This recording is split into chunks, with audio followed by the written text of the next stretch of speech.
gentlemen, we've been over the rules. Protect yourself at all times. On the fence. I'm on the fence.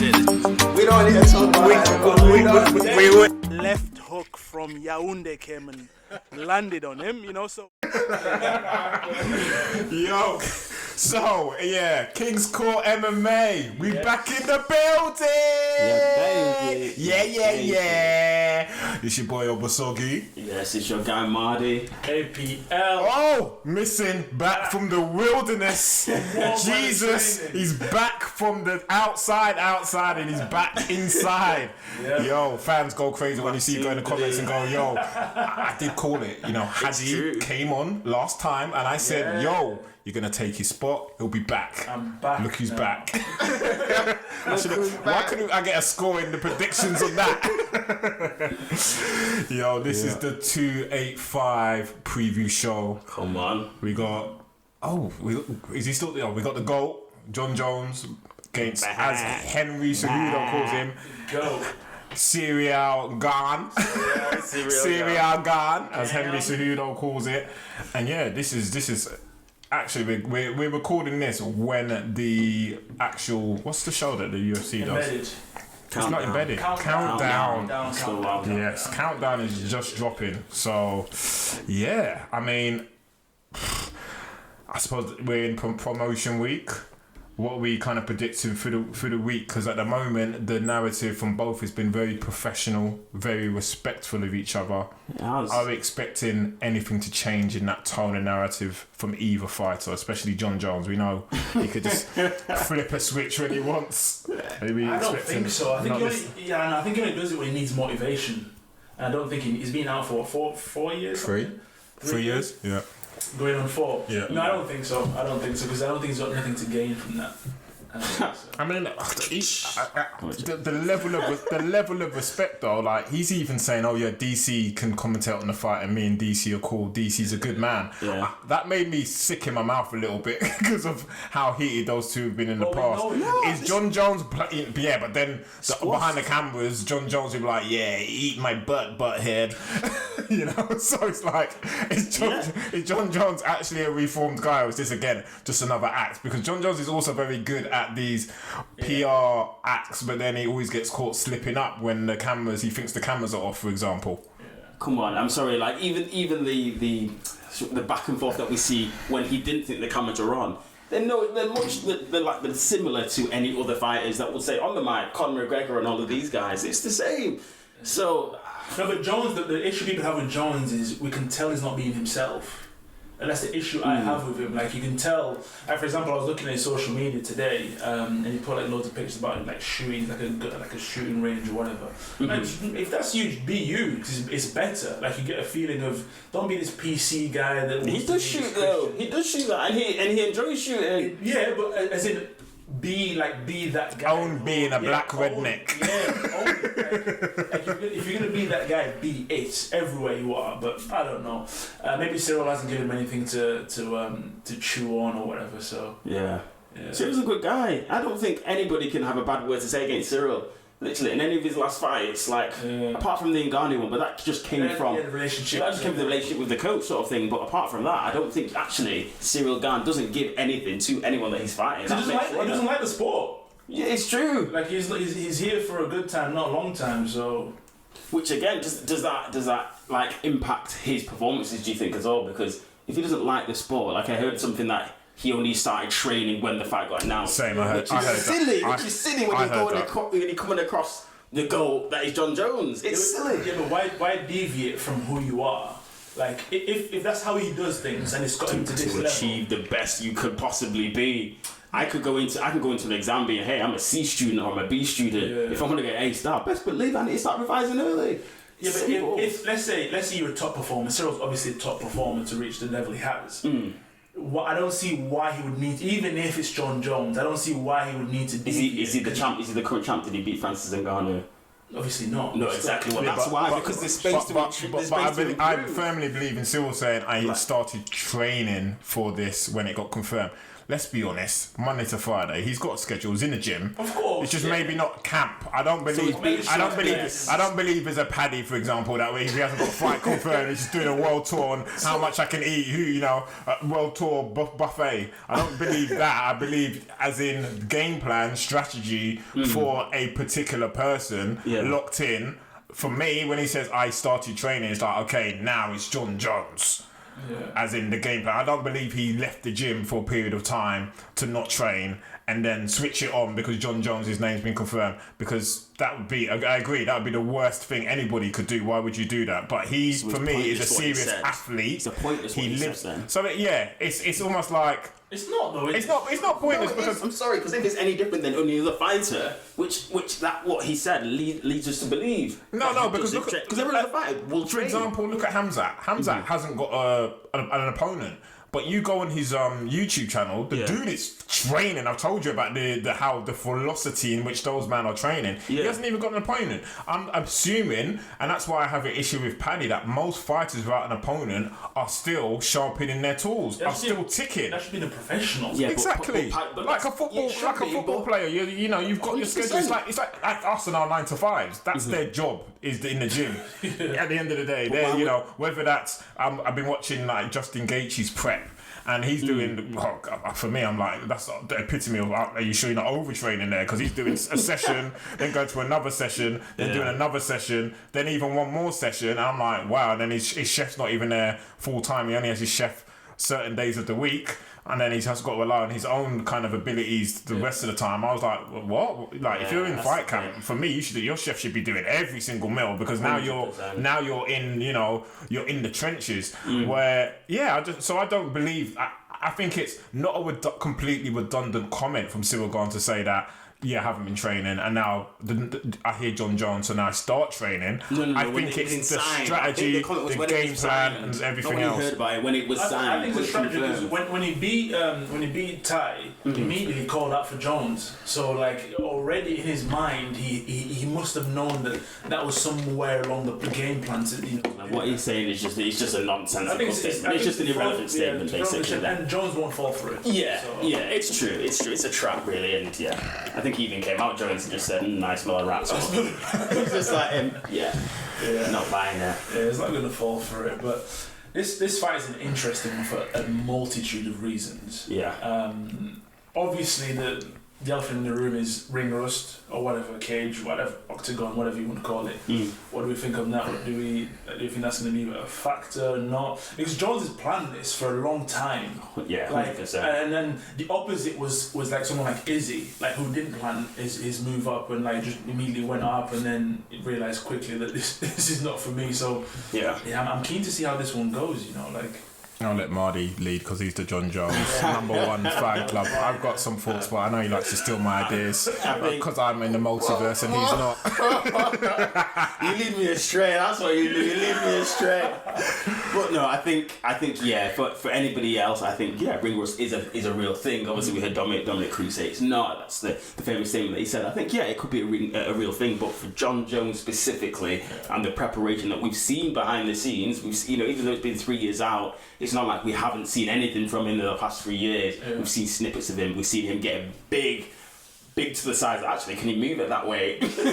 And then started to train with Cejudo in the last 6 to 12 months, and we saw him actually. This guy he can move at that stage, and I think he's been meticulous? Is that the word? Meticulously training specifically. I think maybe he was training for Francis. But now, obviously, he just has to alter it. Francis or Stipe, but now he just has to alter it a bit for Gane. I think he's ready. I think that sort of championship mentality that actually when Jon Jones was fighting at light heavyweight, some of those fights he wasn't training for, and when that's a scary thought, he wasn't training for. And he said something about this one, that the heavyweight gives him a new lease of life, because actually it gives him that hunger, it gives him that desire, and so he's training for that now. So I think really the octagon rust, the ring rust, I don't think it's going to come into play in this one with Jon. I think Jon Jones is coming on fully prepped. Been watching a lot of the training videos coming out of the Henry Cejudo camp. Seems to be the only kind of reliable place to see Jon Jones and what he's doing, because seems a little bit limited in terms of his own profile. Yeah, I feel they've missed a massive trick there, and I hope that maybe something's going to come left field, because I would have loved to see the whole development over the course of 3 years. I think a documentary should have been done, because at the end of the day, he's GOAT.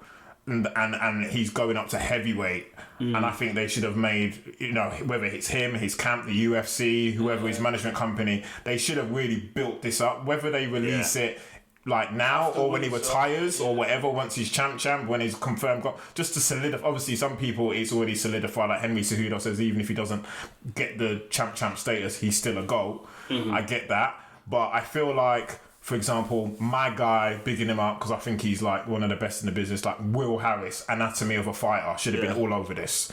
Like, they should have been building this as a document. I can tell you he's not, because he's out in Saudi Arabia doing the other stuff for the fake YouTube boxing and the Fury guy. So I can tell you, because when I saw that, I was like, oh, so he's not involved in it. Because I thought the same. I thought, oh, Will Harris has been quiet for a little bit. Yeah, he must be working with Jon Jones. He must be. And then actually, when Will Harris was last on Joe Rogan, he said, oh, if Jon Jones reached out, that's someone I would definitely do something with. So he even confirmed it. So a little bit disappointing, because I think that's a missed opportunity. So I'm hoping that somewhere behind the scenes, like you said, something is being done. But looking at the like I said, back to the question, looking at Jon Jones, he looks big. You know, he looks big, and he looks big, and he looks muscly big. Like, I can see his back, his shoulders. He looks big. And you know how I've always been a bit cheeky, because, you know, Summerday and his chicken legs, and Jon Jones and his pigeon legs are, but, you know, from the same dinosaur genetic pool. To be honest, his legs look big as well. He still looks long. He looks big. I think what will be interesting, I think he looks focused. Back to your point, he looks very focused. I believe they brought in, looking at the last video from the camp, he had a total of 15 heavyweights from around the world, giving him different looks. Nice. That for me, wow, 15. Being a little bit familiar with sparring and stuff, you'll do maybe 3, 4, 5 partners max. 15. Mate, the amount of looks he's getting in, and that's because it's Gane, I reckon. And that's because of how many looks Gane can give, and Gane's footwork. Because Gane, I don't think he's underestimating Gane, and I think that's why they've gone to that, like you said, the meticulous level of detail and preparation. So for me, seeing this through the camp of Senmi Cejudo and the eyes that Senmi Cejudo has on the situation, I'm like, do you know what?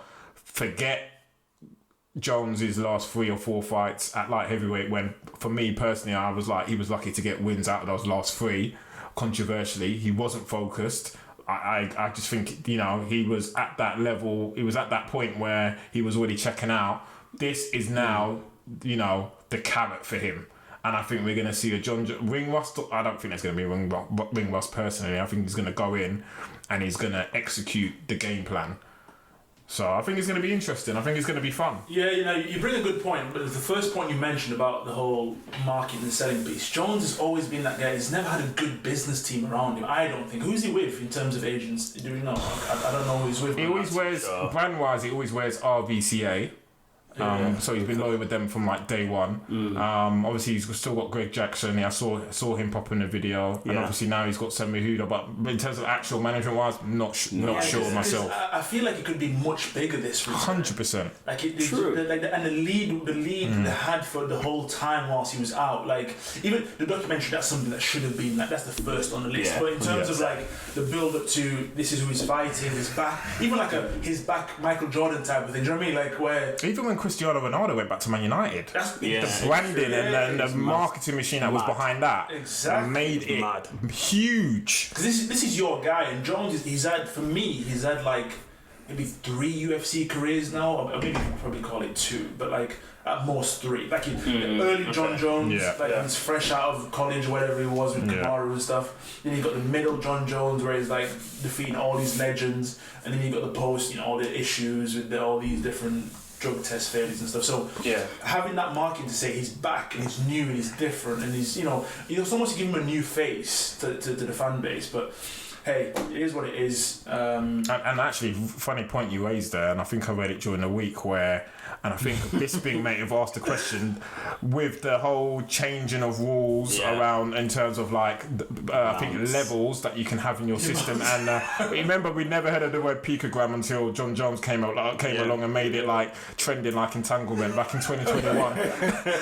Everyone was talking about picogram. So now like the levels have been adjusted from all the, is it USADA or VADA, whoever does the drug testing for the UFC, which basically with the new rules, the levels that were Jon Jones was caught with having in his system, which were controversial to some of his bans and suspensions, would now actually not even register. Okay. It's true. And I think specifically, and it's a grey area because he's been done for different things, but for specifically the second fight against DC that he got really wiped off, that one actually now would be allowed. So does he get rid? Does that win go back into? Bisping was asking the question. He said, "Well, if the rules were changed, like."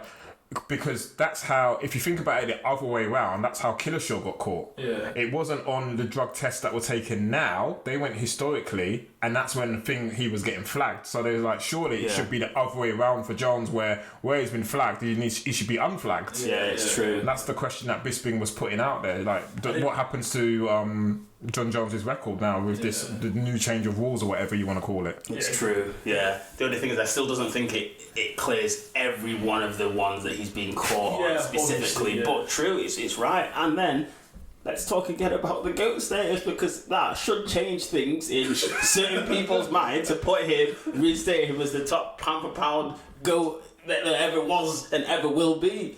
Because I'm sorry, we marked him, well, not we. Let's do it collectively. I'm not putting anyone on the spot though. We marked him down because of his.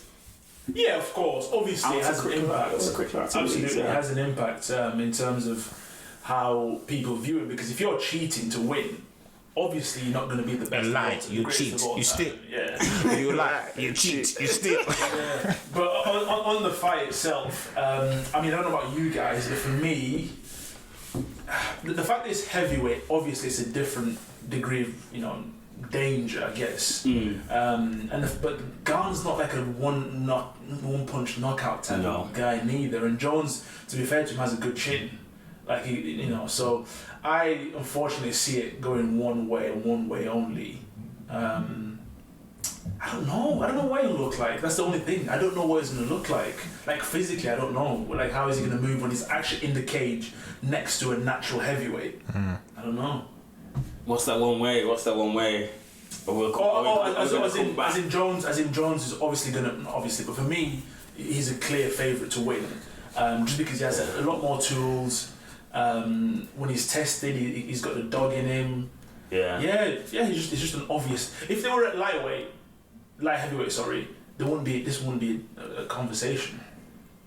Do you know what I mean? Like in terms of who would win, it wouldn't be a conversation. But the added weight adds some complexity to it. Yeah.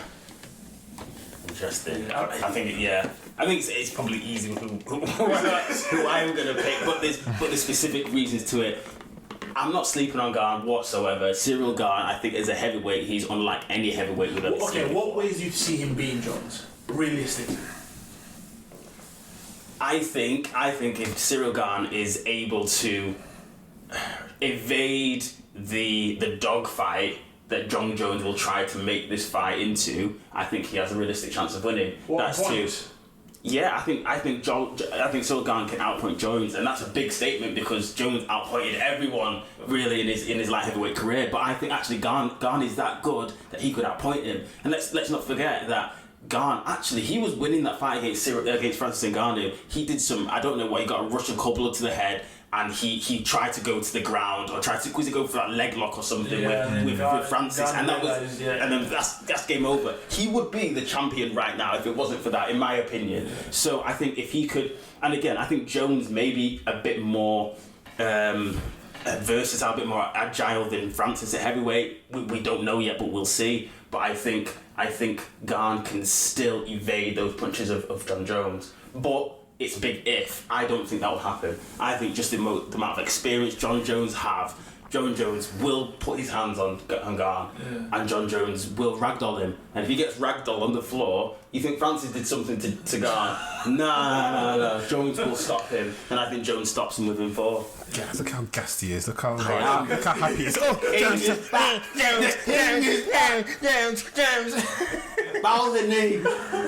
Telling you. King of Cringe here 2.0. Gosh, such a fanboy.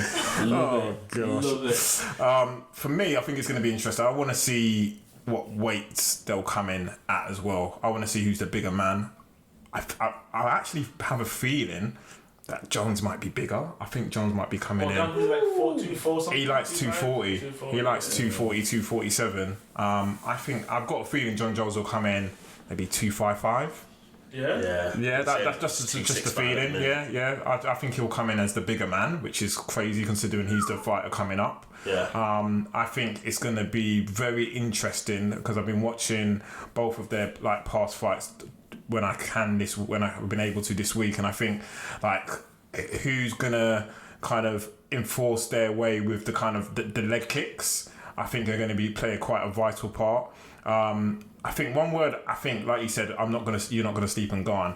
Gane is very cerebral. When you watch him, the guy looks like he's very patient as well. But at the same time, he's not doing anything.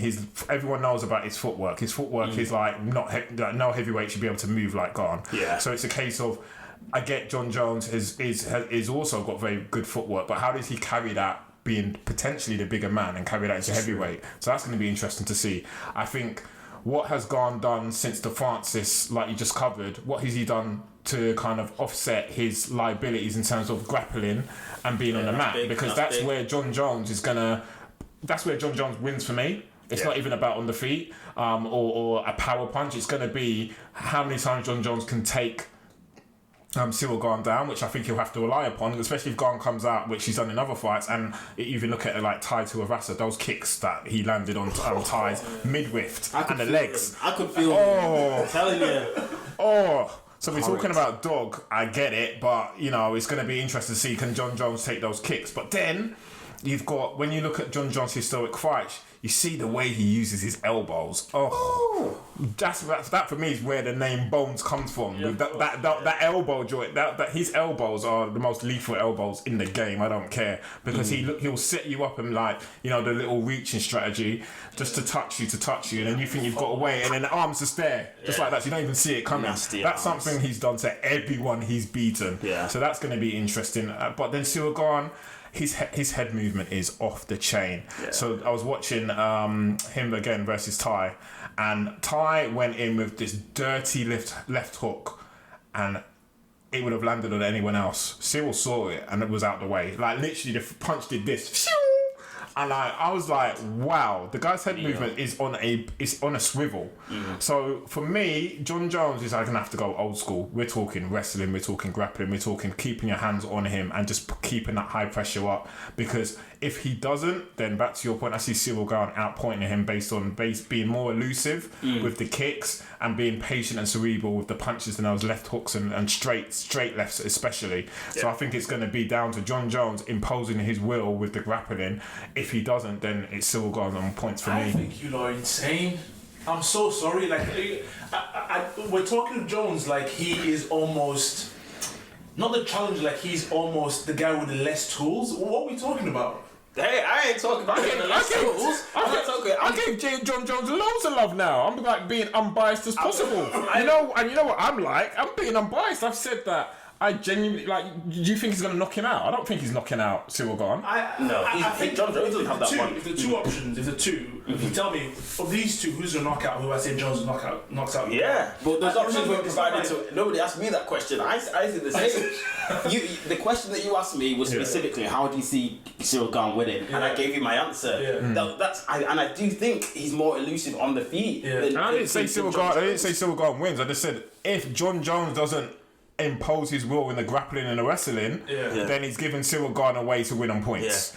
I so for example, Jones, I don't know that there's anyone that can outthink him in terms of, even if he was to make it a stand-up thing whereby it's Muay Thai or kickboxing, whatever. I think Jones has got advantage. Like, if it's a kickboxing fight, that's the thing. If it's a kickboxing fight, Ciryl Bon will win. For me, that's 100%. Yeah, of course, it's 100%. He's a kickboxer. That's where Ciryl Bon's bread and butter comes from. I think you're forgetting Ciryl. You're sleeping on Ciryl Bon. Yeah, you are. And Jon Jones on the feet.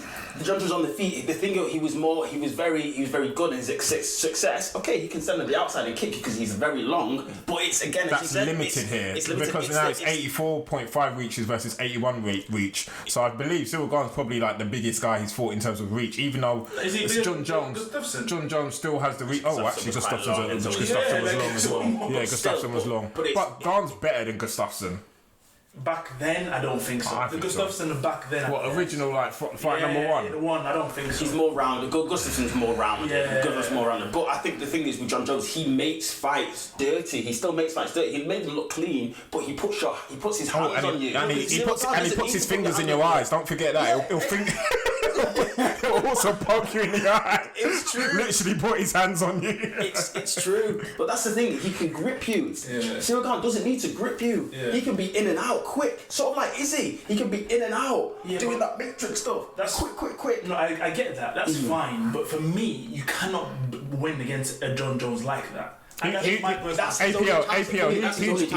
who do you think's got the speed advantage then? Ooh, I don't know. We've not seen Jones this way. I don't know. Even though we've not, it's Ciryl Bon. Thank you. Come on. I think so. Yeah. Even I light think so. heavyweight, towards the end of Jon Jones' light heavyweight stint, his speed wasn't as fast as he ever was. Personally, for me, the last 3 fights of Jones, he was just in there. And that's why I said I eradicated that. That's why I said I haven't gone back to watch those fights. And I would also, if I was speaking of part of Ciryl Bon's camp or giving him advice, I'd say ignore those last 3 fights because that was not. We've already said we talked about Jon Jones's phases. That was a phase you want to cut out, and you probably wouldn't put in a documentary because it's like take that away. That's the fall off, 100%. But I'm talking about watching him in his peak when he first came up, when he was like, the spinning elbows, Jon Jones, the versatility, oh my gosh, the versatility that he had. Like again, that was power and speed. Towards take away the last 3. If you go back the last 6, let's say, the speed wasn't at that level, which is natural with age and so on. Of course it is. So, for example, for me, at this fight, I keep thinking about Jones and him and Cormier when they had their whole era of back and forth. So for me, Jones, when he fought Cormier, he wanted to wrestle with Cormier. He was like, I'm a better wrestler than you. Yeah, and that was ego. And that was insane at the time because that was just crazy. But when you look back, he actually did fairly well in those exchanges. So when we say Gane's like the better kickboxer or whatever, I'm like, okay, but knowing Jones, I think he'll want to, just for the sake of him being or affirming himself, and be like, because he tweeted something then he's like, I'm going to be someone tweeted, how are you going to win us and things like, I'm going to be better everywhere. I can't remember the tweet properly, but maybe we'll put it up. But something along the lines of, I want to beat him where he is the strongest. It was the gist of the tweet or whatever. I think he's smarter than that now. I think definitely a heavyweight. He needs to be smarter than that because it's a new land for him. It's a new landscape for him. Yeah, but Gane hasn't got that. He hasn't got that nuclear bomb. No, and he doesn't need to have that nuclear bomb. But you say that. Jon Jones hasn't got that nuclear bomb either. Gane's got enough to startle fighters to set up those accumulation of shots. When you see the way he startles you, people with a straight left or with the left hook, then it gets Ty, and Ty's a banger, and he's a big guy, and it was all started from the left. And yes, the kicks were nice and they set everything up, but it was a left hook that was like, whoa, that Ty didn't see coming. So at the end of the day, if you're a heavyweight, you've got power. Yeah, true. Yeah. Facts. 240 Facts. And I don't know to what level Jon Jones has been obviously spotting. They haven't showed much, although they're doing the camps and everything. They always seem to go off camera, and just talk amongst them when like Jon Jones is doing stuff, and you can hear them giving techniques. All the techniques I feel they're giving him, from the language used, is very much wrestling, grappling based. There's one clip he's got on his Instagram that I can't remember. It's like a scissor kick or like a bodied scissors takedown. Like it's on his Instagram now. If people can go see it. Okay. So it's like it's sick. I was like, what the hell was that? So I don't know. Maybe the game plan is to take it to the floor, which would be the most logical and professional thing to do. Yeah. And that's where Gane's at his weakest. Like I said, unless he's developed stride since his last fight, that's where Gane isn't as strong. Being the professional kickboxer that he is, his stand-up's going to be absolutely on another level. Yeah. What Jon Jones could obviously surprise us all. He could go in there, be really light-footed, suddenly be this amazing kickboxing Muay Thai guy who can stand up with Gane, and then that would be a surprise to me. But I do expect an element of stand-up because again, we've already touched on it, the ego, and he'll want to spark him up and he'll want to light him up. But eventually, his corner are going to say you need to just take him to the ground, especially if it's not going dominantly his way. Yeah. Then it just makes ultimate sense for maybe. The thing is, you're not forgetting like Jones's oblique kicks. Like if a guy wants to do that jumping in and out stuff, he'll just take your knees out. Hey, I trust me. Well, I am fully with you. But that's why I said it's going to be like who chews up whose lead leg first, because they're both very known for chewing up that lead leg. They both do the same thing. It's true. But obviously Jon Jones, king of the oblique kick. But He's not that in. as bouncy. Jones doesn't rely on it being bouncy and bouncing around and stuff. So that's very true. But maybe the weight also, carrying that weight, because I think it's going to be Jones is going to stoppage, but carrying the weight through, it'll be interesting to see how he does that. Especially if he gets into the championship rounds, because that's new to him. Exactly. Exactly. Yeah. But I do see not a domination, but I do see Jones beating him everywhere. But if Ciryl Gane is able to stay on the outside and pick him apart, that's Ciryl Gane's best and only options, as we know. But so Jon Jones. So we've Jon Jones. Jon Jones, no? I didn't say Jon Jones. Don't try to make it exciting. Say what's going to happen. What are you trying to do out here? We've got a table. We've got a table. It's fine, I'll sacrifice myself for the table again. Always like taking the underdog. It'd be insane. It'd be top 3. For me, this is crazy, but it'd be top 3 upsets in the UFC. If really? Gane's doing it. That's a shout. Actually, that's a shout. 100%. Holly's first probably, and then Pena. That's it. Yeah, it'd be top 3 for sure. It's a hard one because like I like being Angel's advocate and going against you two. So, there's a table in play, and I don't really. But again, if we're all aligned, it makes it boring again. Like if I'm like, we're not going to be all aligned throughout the whole year. Trust me.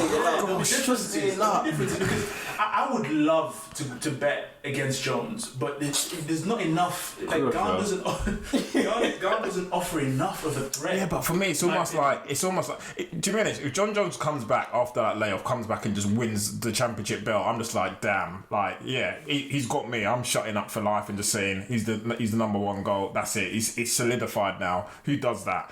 And to go away and actually build himself to that. Well, he's not my GOAT, he's your GOAT. Whatever, man. He's not my GOAT. Even with the picogram stuff and all the exoneration and stuff, he's not my GOAT. Because, that's my opinion, alright? Yeah, well, your opinion is wrong. But for me, personally, I don't want someone to have that ability to just do that, because it's almost like you're making a mockery of the sport. I can leave for a couple of years, come back and just take the belt when I want. So I'm going with Gane based on... I don't want it to happen.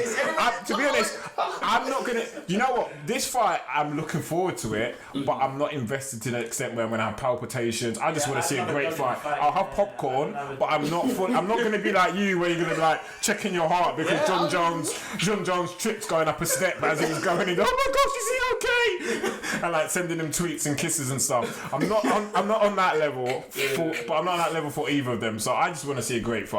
I'd love to see the upset because I think I think the sport has evolved. I think we've talked about Gane in the past. He's kind of like the evolved new age heavyweight. He's a heavyweight that isn't actually a heavyweight. He's got that middleweight movement. I'd love to see him do it because at the end of the day, it's his second shot at the belt. He's already had one shot. So I feel like, do you know what?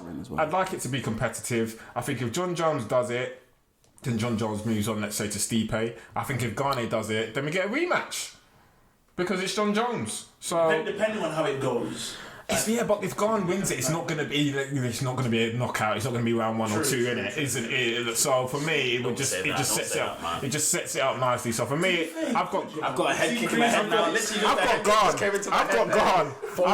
got Gane because now you're getting scared. I like it. Just looking about head kick dead. I've got Gane head kick dead. and the only reason why I'm calling it out is I actually feel like, again, we've already covered it briefly, but can Jon Jones get to those championship rounds with that weight? Because Gane's got good cardio. Yeah. You have to give him that. And if Jon Jones wants to play that whole egotistical, I'm better at Muay Thai and kickboxing than you, who has been a kickboxing champion, then I think it gets a little bit interesting. It gets, and if he doesn't listen to his corner and refuses to go into like wrestling, grappling territory, or if suddenly Gane is suddenly like an amazing wrestler, just how Francis surprised us all, you just never know, then there's some caveats. But you know, in terms of my multiverse of stipulations, I'm gonna go Gane. I'm gonna switch it up. Anything to say to who's being fake now? Just you don't believe that. You don't. No, I just backed it. I didn't just say Gane and you said what's the reason? Because I think there are ways Gane could win this. I can say Gane, and he asked me how Gane wins it. I gave him a reason. I gave him the reasons why Gane can win this. But can win this. But you've got a dog in the fight and you're very biased. Just remember that, all right, young man. All right. Okay. At the end of the year, we want to. Well, for me anyway, we want to look at the tables. And I want to say to people, accurately predicted. Yeah, I want to say to people, hey, if you actually want to be betting on these, you can take our tips. You can take our tips. I'm not trying to be James Krause. I'm just here for a good time, not a long time. All right. It'll be a good one. I think it'll be either way. I hope it's highly competitive. I hope it goes as deep as it can. And, you know, I hope Jon Jones brings his ultimate best. I think we'll get it. I think his focus is there. I can see a little bit of an Indian summer. I can see the speed being back. I can see the spinning elbows being back. Like, the ones that crack you on top of the head when he's just... Oh, my goodness. Like, look, I can appreciate what Jon Jones' art because I think he's an absolute artist. Yeah. I just feel that... You know what? I just feel something in the air. I feel Gane could do it. And I want him to do it.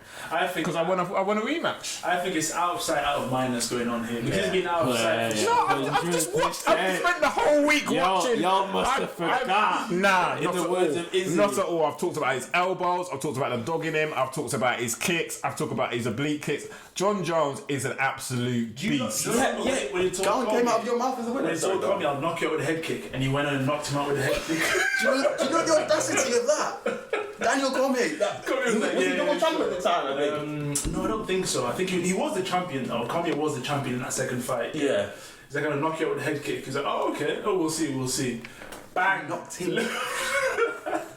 So that was all over the place. We're dealing with greatness here, and I think whenever you deal with these type of characters, it's very hard to bet against them. And if Gane does it, fair play to him. He'll go down in MMA, European MMA history. He'll go down in folklore, but I don't think that's likely. There we go. That's the main event. And I want his name pound for pound, number one. Oh, get out of here.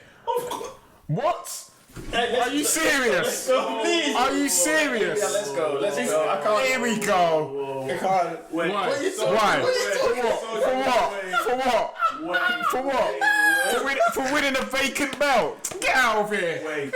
Winning a vacant belt? Wait a minute. He's gonna rock up and like, okay, he's pound for pound number one. Are you telling me? I'm sorry, come on. Wait. Are you telling me Makachev or what's his goal? Your guy Volky. The Great, Alexander the Great. Yeah. It should be number one ahead of Jon Jones. Yeah. If Jon Jones wins. If Jon Jones defends, then I'll give it to Jon Jones. If he was, sorry. If he defends I'll give it to Jon Jones. I'm not giving it to him first fight. I just think, if he defends, I'm like, I'm shutting up. There's no human being alive that's close to even winning. He's a completely different animal. He's not even from this earth. Fantastic, but also bear in mind, and I know he's done it the right way, but always bear in mind, he had to take 3 years to build himself up. It's not like he done a Volk where he fought in one division 6 months ago and then fought on another one. 145 to 155 is 10 pounds. I'm just saying. I get it, and he's done it the right way. I agree. Like I said it from back in the day. I said Jon Jones needs to build himself up. Like you can't just be like one. And he did it properly, to my knowledge. And seeing him, I've already said how big he is, how huge he is. Like you can tell, he hasn't been rushed. He hasn't just stacked. And he's been very methodical with the information we've seen coming out for a reason. I get that. If he defends, I shut up. He's the GOAT. He's number one. If he wins it, he's the GOAT. And then if he defends, he's pound for pound number one. That's what I'm calling it. Okay, but then if he defends against who, for example? Let's say he defends against what's his face? Stipe. We're all going to say Stipe's old, he's been knocked out a million times. Like, he's got no way to win in that. But then he's fought against, if he knocks out Stipe, he's the best heavyweight of all time. He's in the UFC. If he beats Stipe... If Jon Jones beats Gane, he's the best heavyweight of all time. No, I'd say if he beats Stipe. Why? Because Stipe also has the record as the most defences. Yeah, but Stipe, are we pretending like we've not seen Stipe? He's slept like 4 or 5 times. Once by Francis. And then by Cormier. Cormier slept him. Oh, Cormier did sleep him as well. That's how he got double challenge. Yeah. Of course. Like his brain's been fried twice already. DC's a G. I just want him to defend. And then I'm like, I'm like, okay, you're official, you're certified. If he wins this, he should be number one. Yeah. He should go back number one pound for pound. Yeah. He should go back to number one. Because I know he's still in a pound for pound list now, though, isn't he? Yeah. What ranking is? Where is he at? Maybe like 6th or 7th or something. I've got a feeling he's 6th. After 3 years, wow. Yeah. And just because of that, he's easily going to my pound for pound number one. Yeah, easily. Well, the UFC will obviously give it to him, but for me, I just get the belt, defend. And then I'm like, yo, he's pound for pound number one. What more do you want? Are you not entertained? For me, are you not entertained? I mean, if he whips up Ciryl Bon in 1 or 2 rounds, then I'm like, then I might change my analysis. Again, it's going to depend on how the fight goes. Yeah. It's his first fight in God knows how many years. He's never fought in this division. If he comes and he makes it look easy and he cuts through him like a hot knife through butter, then I'll change my analysis and go, actually, do you know what? You've come up a division, you've done it properly.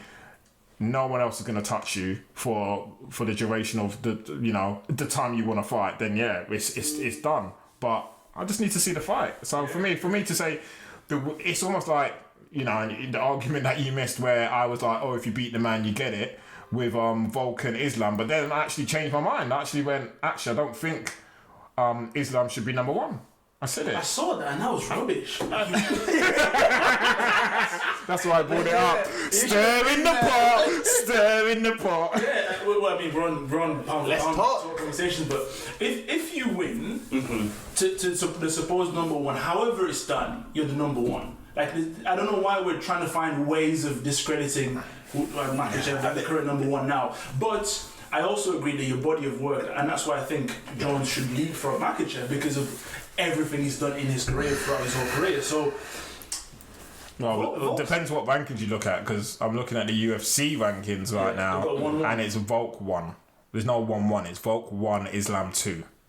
That's rubbish, though. And then I think ESPN had split, and there was like different variations. Yeah. That's rubbish, though. Like, genuinely, that's if Volk had done this and gone to 170, I would have understood it. Because he's leapfrogged 2 divisions and he's gone up to and compete that way with the welterweight champion. I would have been okay, fair enough. That's a fair leap.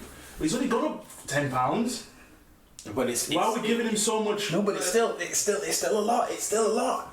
He cuts to 145. Obviously, coming into the fight now, he's maybe like what 150. Yeah.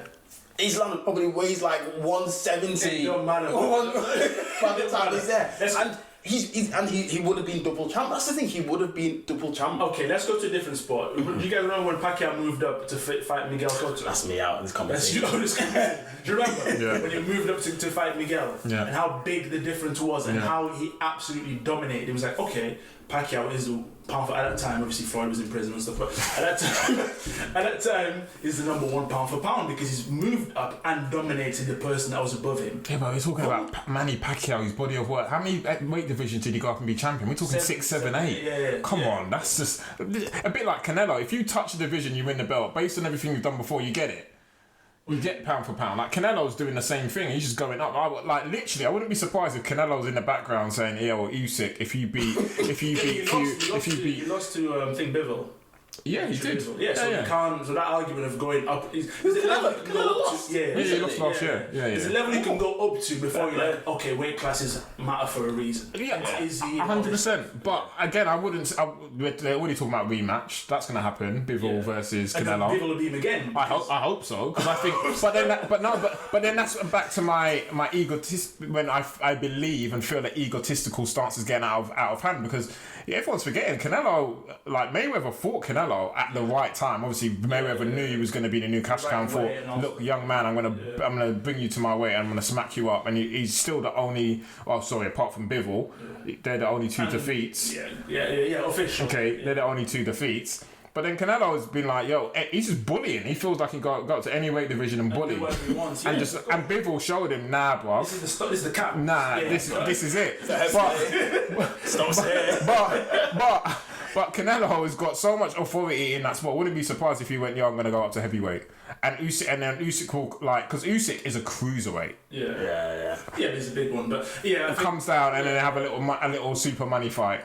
And if Canelo were to beat Usyk, let's say hypothetically speaking, Canelo gets pound for pound, or if he's pound for pound, he just solidifies it, whatever. But anyway, on the pound for pound ranking, sorry, we're talking about boxing. I mean, may have lost people. We definitely lost Marty. Winding back, Jon Jones is actually currently ranked number 10 in the pound for pound UFC rankings list, not 6. So that's it for me. Sorry, that's easy number 1. Okay, but whoever jumps 10 places on one win. Jon Jones. Yeah. Wowzers. But blouse and skirts. No, that's the thing, because you have to look at the body of work. Who's above him next? Who's number 9?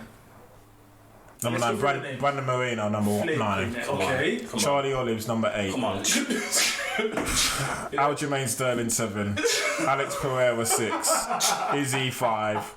Kamar, 4. You see what I mean? Leon Edwards, 3. Even you're starting to giggle. No, I'm giggling because of him. Like, he's like, I'm not giggling because of the list. I'm giggling because of that. You're also know. No, what do I know? Out of the names you just spoken, who should he not leapfrog? I don't think he should leapfrog. Don't tell me anyone who's just lost. What do you mean anyone who's just lost by a head kick? Or anyone who's just lost full start. To be fair, it's controversial because you even agree Leon Edwards shouldn't be number 3. And Leon Edwards is currently number 3. I actually kind of agree with that. That's ridiculous. Alex Pereira, number 6. That's ridiculous as well. Mm-hmm. So, Algio's my guy. I'm invested there. Algio should be above most of these. Charlie Olives, 8, probably the right one because his last fight's a loss. Brandon Moreno, okay, get it. Jon Jones, okay, I can see Jon Jones going up to 3. I don't think he'll go up to 1. I think he'll relegate Leon Edwards, who's currently number 3, and bump him down, in my eyes. I actually agree, but I agree with you. I agree the UFC will put him at number 1. I don't think it's the right thing. I think if he wins, he will be made number 1. Yeah. But then you're also fighting a fighter who isn't even on the list. Hey, I don't agree. I don't agree because I want him to be on there. Okay, great. But we just had 1 and 2 fight each other, and in some media outlets there's been no changeover. That's my point. So this guy comes back after 3 years, isn't fighting somebody who's even on the list, and then will beat him and then goes up to number 1. When we've just had 1 and 2 fight and it's still in contention what position they should be in. Yeah, but it's not Gane's fault. The Gane should be on the list. Dustin Poirier's on the list. And Dustin Poirier, here we go. Your personal vendetta against good old DP. Dustin Poirier's there. He's there. Number 12. Dustin Poirier's there, and he's only had an interim, and he's lost so many times in his weight division. Ciryl Bon, he's only had an interim. He's lost once at heavyweight in the UFC. No, he's lost once in heavyweight, and that's to Francis Ngannou. Yeah. So it was a close thing. So it's a close thing. I mean, pound for pound is a really interesting thing, depending on how you view or how you want to view it. For me, I would think it's a case of if they were to be the same weight, what would happen? That's how you should view it. Really. Yeah. Until this day, there's no man alive. And by the way, we've seen all sorts of people that Jones has fought. It's not like he's fought like a particular style. And he's fought across everyone. So, for me, if he's number 1, he'll deserve it. If he's not, I won't cry for it. Like I won't be like, oh yeah, that's insane. Why is he not number 1? But I'm crying, bro. I'm crying, bro. Nah, I wouldn't. Tell him. I think he'll get 1. I think he should go 3 or 4, but I reckon he'll get number 1 if he wins. But I wouldn't agree with it. But then, like I said, if he cuts through him like butter, then it's a conversation to have in the review show for sure. Yeah. But that is our main event. This guy is just whatever. Just see his head shaking in the background. Like I was ever going to come in and be Team Jones. I gave Jones a lot of love. When you listen, you're going to be like, actually, I wasn't. Because I went back and I watched everything and I was like, I was just, superlatives were coming out of my mouth. I was like, this guy is a beast. But is he coming back the same guy at a weight division he's never fought against another big guy? Lots of caveats involved. And is he going to be a student in the ring, or is he going to go piss off, game plan, whatever, I'm going to go off and do my thing? It's going to be interesting. He's gone to Cejudo. If you have to swallow your ego if you want to go and learn from Henry Cejudo, the biggest cringe guy in the world, who will talk to you like you're a kid. But if you watch the camp, Henry wasn't speaking to him that way. Henry was speaking to him with more respect than I've ever heard Henry speaking to anyone. It's different. It's true, Jon Jones is still one in. Jon Jones is still one in that show. There's still a little bit of baby. No, only in episode 3. Okay, but it was clear though. Okay. So you know what I was talking about. Okay. Exactly. So interesting. Indeed. That is the main event.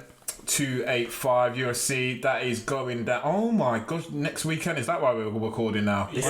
I just clicked. I'm like, it's going down in March, and I was thinking, because we're in February. It's next month. It's next weekend, so don't miss it. Cannot wait. Yeah, it's gonna be spectacular. All right, gentlemen, we've been over the rules. Protect yourself at all times. On the fence. I'm on the fence. We don't need to talk about Left hook from Yaoundé came and landed on him, so.